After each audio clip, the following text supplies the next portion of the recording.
ಎಲ್ಲರಿಗೂ ನಮಸ್ತೆ ಸ್ನೇಹಿತರೆ. ಹಿಂದೂ ಧರ್ಮದಲ್ಲಿ ಕಾರ್ಮಾಸ ಅಥವಾ ಧನುರ್ಮಾಸವನ್ನು ಆಧ್ಯಾತ್ಮಿಕ ಮಹತ್ವವುಳ್ಳ ಮಾಸವೆಂದು ಹೇಳಲಾಗುತ್ತದೆ.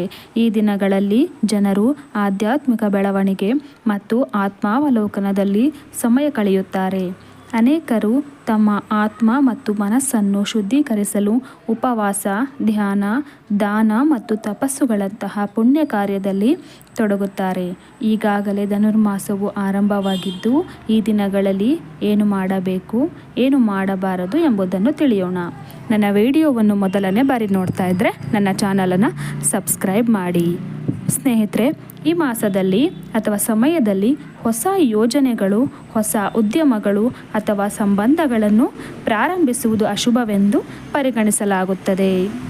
ಈ ಅವಧಿಯು ಹೊಸ ವ್ಯವಹಾರವನ್ನು ಪ್ರಾರಂಭಿಸಲು, ಮನೆಗಳನ್ನು ನಿರ್ಮಿಸಲು ಅಥವಾ ಪ್ರಮುಖ ಜೀವನ ಘಟನೆಗಳನ್ನು ಪ್ರಾರಂಭಿಸಲು ಸೂಕ್ತವಲ್ಲ ಎಂದು ಪರಿಗಣಿಸಲಾಗಿದೆ. ಧನುರ್ಮಾಸದಲ್ಲಿ ಮಾಡಿದ ಯಾವುದೇ ಹೊಸ ಪ್ರಾರಂಭವು ಅಪೇಕ್ಷಿತ ಫಲಿತಾಂಶಗಳನ್ನು ನೀಡುವುದಿಲ್ಲ ಅಥವಾ ವೈಫಲ್ಯತೆಗಳಿಗೆ ಕಾರಣವಾಗಬಹುದು ಎಂದು ನಂಬಲಾಗಿದೆ. ಬದಲಾಗಿ ಧನುರ್ಮಾಸದಲ್ಲಿ ಪ್ರಸ್ತುತ ಮಾಡುತ್ತಿರುವ ಕಾರ್ಯಗಳನ್ನು ಪೂರ್ಣಗೊಳಿಸಲು ಅಥವಾ ಭವಿಷ್ಯದ ಪ್ರಯತ್ನಗಳಿಗೆ ತಯಾರಿ ಮಾಡುವತ್ತ ಗಮನಹರಿಸಬೇಕು.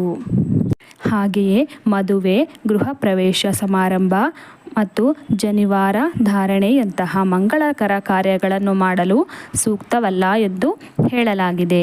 ಈ ಒಂದು ತಿಂಗಳು ಗ್ರಹಗಳು ಅನಾನುಕೂಲಕರ ಸ್ಥಾನದಲ್ಲಿರುತ್ತದೆ.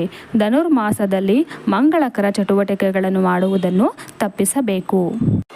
ಧನುರ್ಮಾಸದಲ್ಲಿ ಹಿಂದೂಗಳು ಹೆಚ್ಚಾಗಿ ಭಗವದ್ಗೀತೆ, ಪುರಾಣ ಪವಿತ್ರ ಗ್ರಂಥಗಳಂತಹ ಗ್ರಂಥಗಳನ್ನು ಓದುತ್ತಾರೆ. ದೈವಿಕ ಮಾರ್ಗದರ್ಶನ ಪಡೆಯಲು ಮಂತ್ರಗಳನ್ನು ಪಠಿಸುತ್ತಾರೆ. ಇದು ಆಧ್ಯಾತ್ಮಿಕ ಜ್ಞಾನವನ್ನು ಬೆಳೆಸಲು ಸಹಾಯ ಮಾಡುತ್ತದೆ. ಫ್ರೆಂಡ್ಸ್, ನನ್ನ ಮಾಹಿತಿ ಇಷ್ಟ ಆಗಿದ್ದರೆ ನನ್ನ ವಿಡಿಯೋಗೆ ಒಂದು ಲೈಕನ್ನು ಕೊಡಿ. ಧನ್ಯವಾದಗಳು.